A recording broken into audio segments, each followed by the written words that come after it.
welcome everyone. Once again, I'm delighted to welcome everyone to our final presentation of the event. We've saved the best for last, and I'm very excited to welcome our next presenter to the stage. John Bollinger is the president of Bollinger Capital Management, a firm that provides money management and proprietary technical analysis research. Mr. Bollinger is the creator of Bollinger Bands, which are utilized worldwide for analyzing the financial markets. His book, Bollinger on Bollinger Bands, has been translated into 12 languages as well.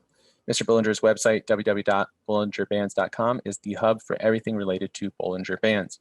John, it's an absolute pleasure to welcome you. The stage is yours when you're ready. Thanks so much, Jordan. It's a pleasure to be here on MoneyShow's accredited investor event. I want to start off by talking a little bit about the concept of active investing versus the concept of passive investing. When I came into the business, there was really only active investing. There just wasn't an easy way to invest passively. There weren't any index ETFs, so we didn't even have index futures at that stage of the game.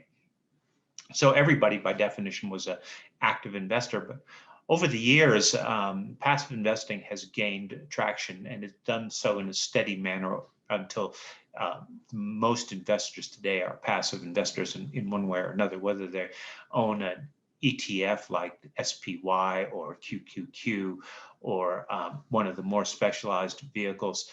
These are all basically index funds, so that when you buy them, you are investing in an index.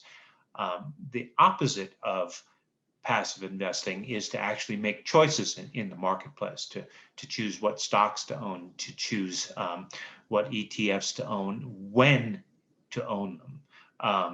So I'm a big advocate of active investing for a certain group of people. I think that the passive investing crowd has it absolutely right for big institutions. If you take a company or a fund like CalPERS, which is a huge retirement fund in California, they by definition are the market, and they have no other choice other than to actually invest in the indexes and to passively invest and enjoy the returns that the market owns over time. Smaller investors, however, have a wide latitude of choice, and they can engage in active investing without any problem.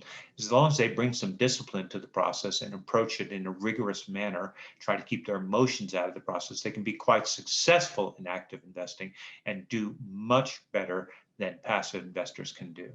So that's the theme for today's talk. We're going to look at a couple of real-time examples that we've done at Bollinger Capital Management. We're going to talk about indexing, what indexing is, and why indexing works so well, and then ultimately how we can beat indexing.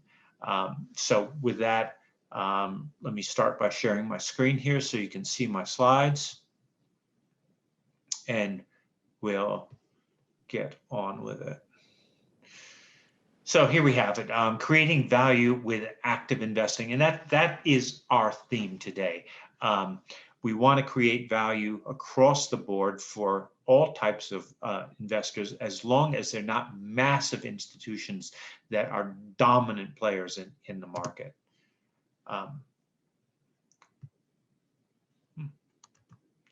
So I'm going to start with talking about the concept of what is an index. An index, at least in financial terms, is a time series that is the result of mathematical calculations involving security prices. We're going to start with the oldest one in common use, though it's not an index, it's an average. It's the Dow Jones Industrial Average. So originally it was 12 stocks, but all the way back on the 26th of May in 1896. And it expanded to 20 stocks on the 4th of October, 1916, and expanded to the 30 stocks that it stays at today on the 1st of October, 1928. And it's a price-weighted index, which it makes it unique amongst the indexes and averages that are used in investing today. Most averages or indexes use capitalization weighting, but the Dow is a price-weighted index. So if you want to calculate the Dow, it's the sum of the prices of the 30 stocks in the Dow Jones Industrial Average and we take that raw value and hit it by a divisor. The original divisor was, of course, 30 because there were 30 stocks, so you divide it by 30. But because of stock splits and changes in composition over time, the divisor has dropped over time. It became a multiplier in 1986 when it fell below 1.0. And currently today, the divisor is 0.1519. So that means for a change of 1 point in each of the component stocks, the Dow Jones Industrial Average changes by 6.58 points. So that's why we refer to it a multiplier, even though its actual name is a divisor. So the next index we're going to talk about today is the Standard & Poor's 500. First index came in 1926, and it was 90 stocks. The S&P 500, as we know it today, debuted in the 4th of March, 1957. And sometimes these indexes are spliced so that you have history prior to 1957 for the S&P 500. But it's important to recognize, if you're doing historic market studies, that the actual index, the S&P 500, only starts in March of 1957. And starting with that index, it became very widely adopted across the board. The first index fund, the first way you could directly invest in the index, was created by Vanguard, and it came on the 31st of August, 1976. So that's the beginning of passive investing. And before that, there just really wasn't any passive investing at all. Futures on the S&P 500 came on the 21st of April, 1982, and options finally joined the crowd on the 15th of June, 1983, although it was not on the S&P 500. It was on a subset of the S&P 500, the S&P 100, known as the OEX, or Options Exchange Index, was a special mirror of the S&P 500 that was created specifically for options trading.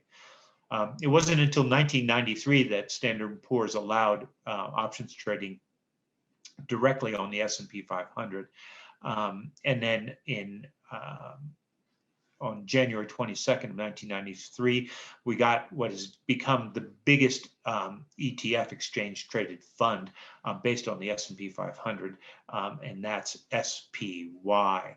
So we went from before 1976 not being able to invest in indexes at all until 1993, when you can invest it in an index or buy or sell an index with just a couple keystrokes on your laptop. So the S&P 500 is what we call a capitalization weighted index. And that's a really important concept. We're going to spend quite a bit of time on this idea because it is what makes the index work. The value of the index is the price times the number of shares outstanding for each individual stock, for each of the 500 stocks.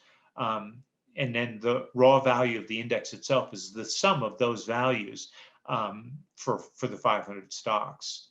The start of the index is the raw value on day one, and the index is simply today's value divided by that initial raw value from 1957. And they multiply that by 100 in order to get the index value that we have today.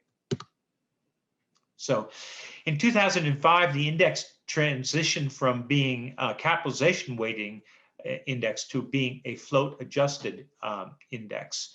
And the difference is the capitalization of many companies is much, much higher than the shares that are available to actually trade, which are called the float. So they switched from the capitalization weighting, which took the whole value of the company into the index, to the float, which only considers the tradable value. And the reason for that was it was more representative of the needs of individual, of institutional investors. They were becoming very, very large. These pension funds were becoming huge, and the index funds were becoming huge. So they needed weighting that reflected the tradability of the individual shares of the indexes, especially firms like Fidelity and Vanguard, which offered index funds. which allowed you to invest directly in the index. For them, capitalization weighting did not reflect the actual realities of trading those shares in the marketplace. So what do you really need to know about index? It's all in the methodology, and the methodology is really important to consider. For the Dow, each day, the highest priced stocks have the largest impact. And that stocks that rise in price get a little bit more weight in the average, and stocks that fall in price get a little bit less weight in the average. And that occurs every single day. So that's why we say that it is a price-weighted index, or average, as the case might be. But what you really need to know about indexing is the S&P 500. For the S&P 500, the stocks with the largest capitalizations have the largest impacts. Recently, the top 10 stocks comprised 30% of the entire index. So just 10 names, 10 big large cap names were 1/3 of the index. And a single stock, Apple, had a 6.5% weighting in the index. So this is the next two lines. I've changed the color on the slide to blue to draw your eye to it. And I sort of would like to ask you to repeat these after me, because they're so important. Each day, each stock that rises gains weight in the index. And each day, each stock that falls in price loses weight in the index. And that's what makes passive investing work. So why capitalization weighting? Again, it is to meet the needs of large cap investors, specifically companies like CalPERS, or I should say funds like CalPERS, who in effect are the market. They, by definition, have to be basically passive investors. There is, in fact, an entire area of quantitative analysis called completion funds that look at these big institutions and try to figure out which little bits of the market they don't own, package up those bits of the market and deliver it to them so that they, in fact, do own the complete market. Smaller stocks that do not have the size and liquidity necessary for the larger entities to invest in them simply don't need to be considered by big institutions. And so these are often swept up in completion funds and such. For example, a fund like CalPERS, some of the smaller stocks in the S&P 500, they could buy the entire thing and it would barely show up on their balance sheet. So all of that seems pretty straightforward. There's nothing particularly magical about it, just some simple math. Yet the averages and the indexes are hard to beat. There's no doubt about that. The various academic papers over the years have proved that.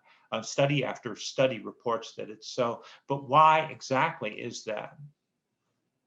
It's because most of them are capitalization weighted indexes, which means that they are hyper efficient relative strength allocators that rebalance daily at no cost. That's just really, really important for you to know and understand it at a basic level. It's this ability to rebalance daily at no cost and to reward the stocks that have done well that day and to penalize the stocks that have done poorly that day that makes index investing so attractive. Basically, capitalization weighted indexes are hyper efficient relative strength allocators. So each day they reward the winners, each day they penalize the losers, and they do so at no cost. I know I'm repeating that, but it's such a core concept and people don't really consider it in their day-to-day operations. In essence, capitalization weighting is not an index methodology. It's a hyper-efficient market technician. And that's where we split off from the indexers, because being market technicians, we recognize that reality and we are fully willing to go into the marketplace as active investors and try to beat the indexes.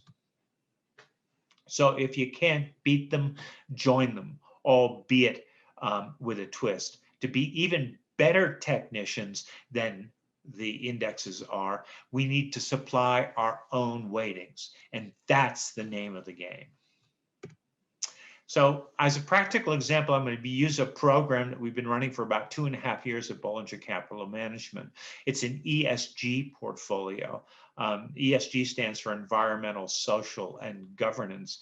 And it's often called ethical investing or impact investing. In our case, we specifically call it impact investing because we have our own view of how that is and how it works. So ethical investing has been with us for a long time. I sat for the CFA exams in 1984, 5, and 6. And at that stage of the game, ethical investing was already a major topic on the CFA exams. And people were already considering the ideas that, the fiduciary ideas and problems and challenges that ethical investing imposed.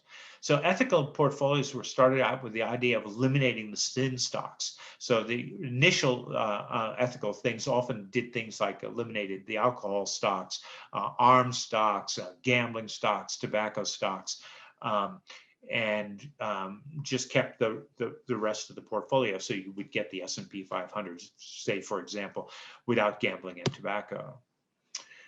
So gradually, the idea expanded, and it bled over into environmental considerations. So we got indexes that had big oil removed from them, or the miners, big polluters, coal companies, et cetera, removed from them.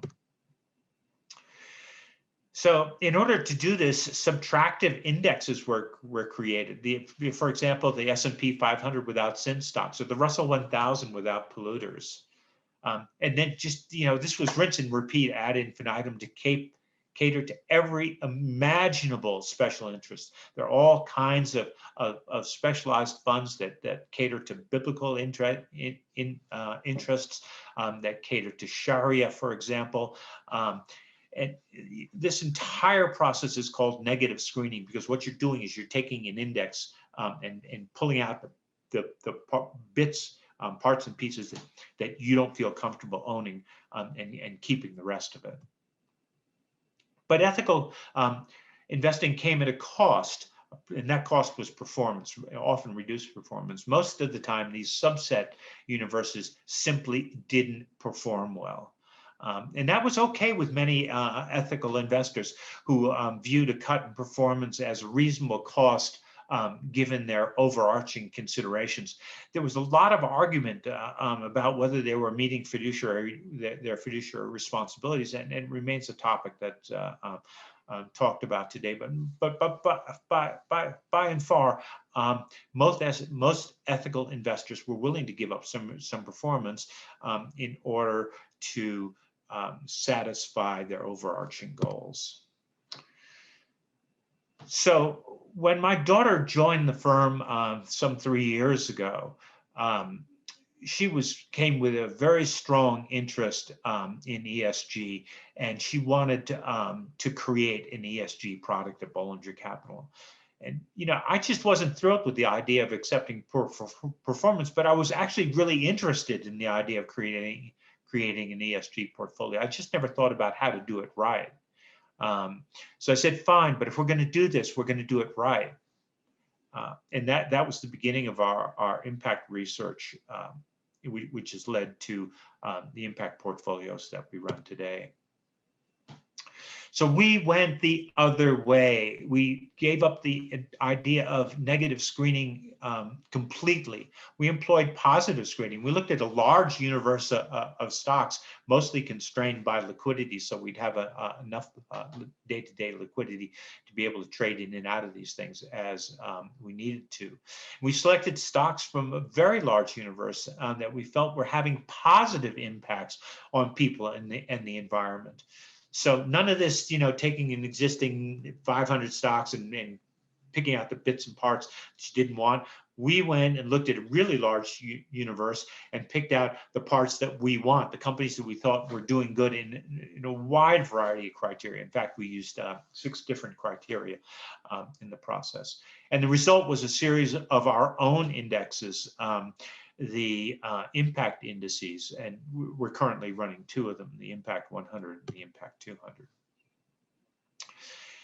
So that was fine. We had a base for our operations, but what we were going to do about performance, and our initial study said that this positive screening process actually produced portfolios that would outperform, but they didn't outperform by very much. And we wanted to do better than that. So we decided to employ a technically driven relative strength program to manage the portfolios created from the index. And what was the result? The result was ESG without the performance penalty, or another way of thinking about it, a positive way of thinking about it, is ESG that can outperform. So, and what we used as our selection mechanism was relative strength. For one way to select the stocks from the index, let's look at Robert Levy's classic approach from 1968. In the book that he wrote was published by Investors Intelligence. Robert Levy, as you probably know, went on to form Cadence Advisors, which became a major source of investment advice and consulting to mutual fund companies and fund managers. And so in this book, the relative strength concept of common stock price forecasting, he used a very early version of a timeshare computer and ran studies based on a rigorous approach, ranking on the 6-month rate of change as the indicator that he wanted to use to select stocks. And he would own the best end stocks, and it depended on the portfolio. If he had 100 stocks, maybe he'd own the best 20 stocks or something like that. And he held each stock while it was ranked above median. That is to say, if you had 100 stocks and you bought the top 20, you would continue to hold those stocks as long as they were ranked above 50. And then when they fell below 50, they would be sold and replaced with the highest ranked stock not held. That's called a cast out approach to relative strength. So here's an example of what is at stake. This is based on the Bollinger Capital Management Impact 100 Index. The time period is the first 2 years of our real-time performance. That's from August 2018 to August of 2020. We used the Levy methodology from 1968 without change for this study. And we employed 15 positions. So we own 15% of the Impact 100. We're always fully invested. And the impact portfolios over there turned in an annualized rate of return of 56.4% versus DSI, which is the MSCI KLD 400 social ETF, which is perhaps the best known of the impact ETFs, turned in 30.4%, and the SPY over that period turned in 27.9%. We used the S&P 500 ETF SPY in this study. So there's a chart of what the result was. The blue line is our impact portfolio, the green line, and the orange lines. The orange line is the DSI, and the green line is SPY. I misspoke before. It wasn't annualized performance. Those were 2-year performance numbers. So my bottom line is, don't be passive. If you are indexing, you are already using relative strength. So why not admit it and go with the flow? Passive indexing is not the only way. Technicians can add value. And I'd like to welcome you to the new world of active indexing, a world in which you can go in and match your goals, your needs, your risk and reward criteria to real-time actively invested portfolios that can do better than passive investing. You know, who wants to own the S&P 500 through some of the giant drawdowns that we've seen? Who wants to own it through between 2006 and 2008 for a bigger than 50% drawdown. I mean, do you want to see 50% of your net worth destroyed? Who wants to own something like that through some of the other major pullbacks we've had? I think active investing is the way to go. I think you can do better than the indexes over time. And all it takes is a little bit of effort on your part and some discipline so that you execute the plan. So there are, of course, many other ways of creating value with active investing, and some of them we employ. For example, in our portfolios, we use a market sector and industry group analysis.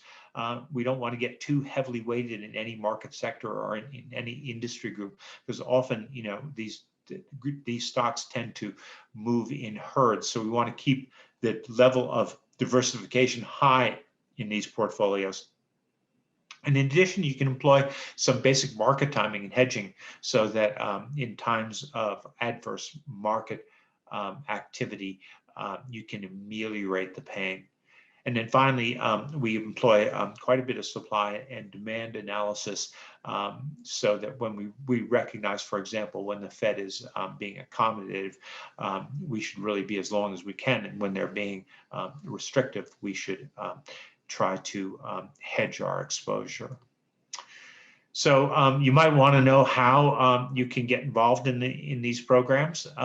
First, I've given you enough today that you could actually do them yourself. But if you'd like to work with us, for investment advisors and institutions, the BCM Impact Program is available at a sleeve on the Access Wealth platform. Here's the link to them. And for direct investors, the BCM Impact Program is available directly from Bollinger Capital Management. And there's a link to our capital management website. Now, in every talk, I like to bring a little something extra, a little present at the end of the talk, a little thank you for coming. And each Saturday, usually I produce a market timing chart pack. It currently has 39 charts, and I put it up for free on our website, bollingerbands.com. The links to both the chart pack and the explanation document can be found near the bottom of that page. So you can sort of peek over our shoulders at the material that we're looking at to make our decisions on the market. And again, I usually post those on Saturdays. I'll post one this Saturday for sure. And there's also a little link down there to sign up so that whenever I do post a new chart pack, you'll get an email telling you that it's been posted. So a little thank you for spending some time with me today.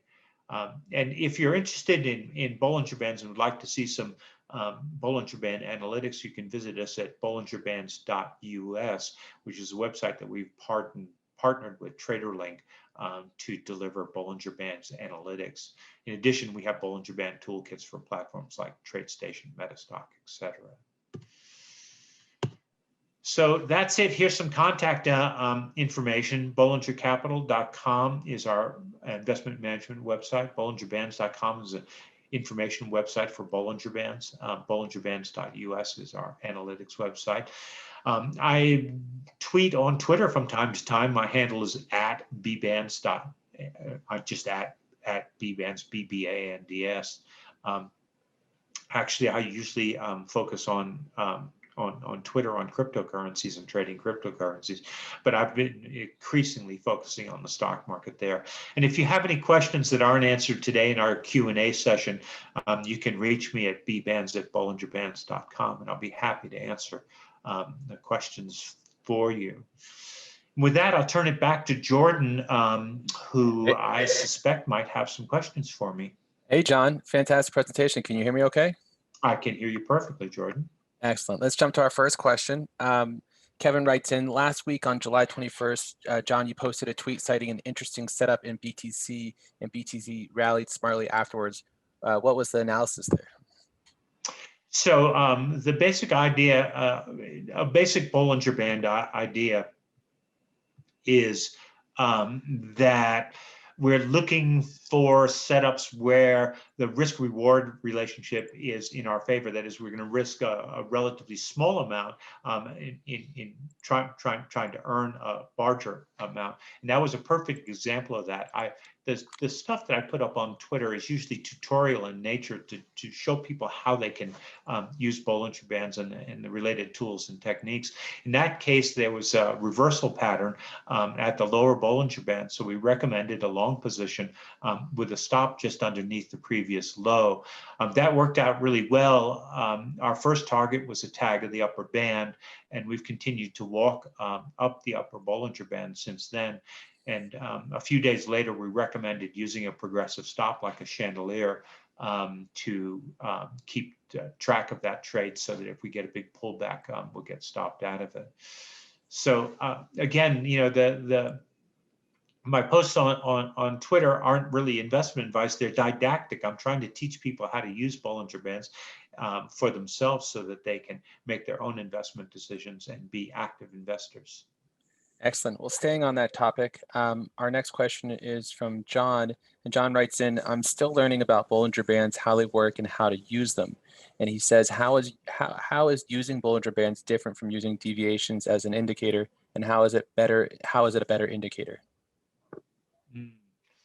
So standard deviation is a component of Bollinger Bands. So the primary way in which it's different is that we use deviation, standard deviation, to determine what we believe is a relative definition of high and a relative definition of low. Bollinger Bands basically consist of three lines: a trend line, usually a 20-day or 20 period moving average, and a line above it, the upper band, and a line below it, the lower band. The width of those lines, the separation from the middle band to the upper band and from the middle band to the lower band, is determined by standard deviation. So they're driven by market volatility. In volatile times, the bands will be quite wide, and in calm times, the bands will tighten substantially. But what the Bollinger Bands provide, that all trading bands do, is they provide a relative definition of high and low. And we can use that relative definition of high and low to try to find trading setups where the odds are in our favor, both in terms of the odds of success of the trade, say 75% or 50% winners versus losers, and the risk-reward relationship, say risking a relatively small amount while chasing after a potentially much larger reward. That's the essential idea behind Bollinger Bands. Excellent explanation. Thank you, John. Our next question is, do you publish your ESG index and its constituents? We do not at the present time. We have plans to do so in the future. We'll probably partner with one of the data providers, but we have not done so yet. Excellent. And does Bollinger Capital or Bollinger Bands have any ETFs to invest in, or do you offer any ETFs? It's again another program. We have about 2.5 years of real time experience behind ourselves, and we're starting to talk with some of the providers about providing ETFs. That will probably come, maybe not as soon as some people would like, because it's a complex process for us. But in the meantime, if you're a professional investor, you can access this program through Access Wealth, or an individual investor, you can access the program through us. Excellent. Well, John, unfortunately, that is all the time we have for today. You've been a speaker and a partner of MoneyShow for many, many years, and I want to thank you for your time. It's an absolute pleasure, and I know our audience really appreciated you closing out this event with your wonderful insights as usual. It's entirely my pleasure, Jordan. My very best to you and the entire MoneyShow family, and to all the investors out there. Happy active investing. Thank you so much, John. Be well. We'll talk to you soon.